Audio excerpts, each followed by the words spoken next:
Hi friends आज के আমরা চাল দিয়ে চাল কুমড়োর একটা সবজি বানাচ্ছি।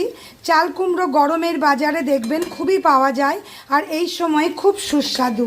তেলের ওপরে আমি চাল কুমড়োগুলো ছোট ছোট টুকরো করে কেটে দিয়েছি, জিরে তেজপাতা ফোড়ন দিয়েছি, তারপরে আতপ চাল দিয়ে আতপ চালটাকে খুব ভালো করে নাড়াচাড়া করে একটু লালচে রং যখন ধরেছে তখন চাল কুমড়ো আর একটু টমেটো কেটে দিয়ে দিয়েছিলাম।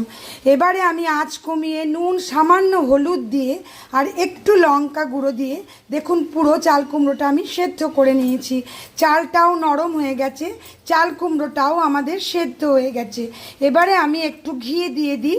পিওর ভেজ আজকের সবজিটা আমি বানাচ্ছি, রুটি পরোটা ভাত সব কিছুর সাথেই কিন্তু খুব যাবে এই চাল কুমড়ো। আমাদের চাল দিয়ে যে সবজিটা বানাচ্ছি ভাতের সাথে এটা খুব বেশি ভালো লাগবে এই গরমের দুপুরে।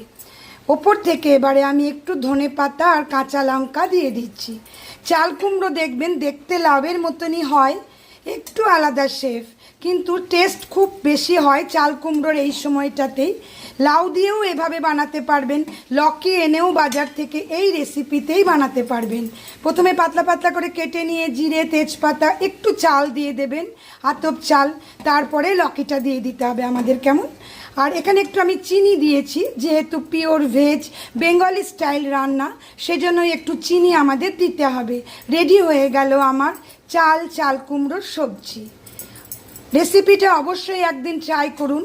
সকলে ভালো থাকুন, সুস্থ থাকুন। আজকের মতন বাই।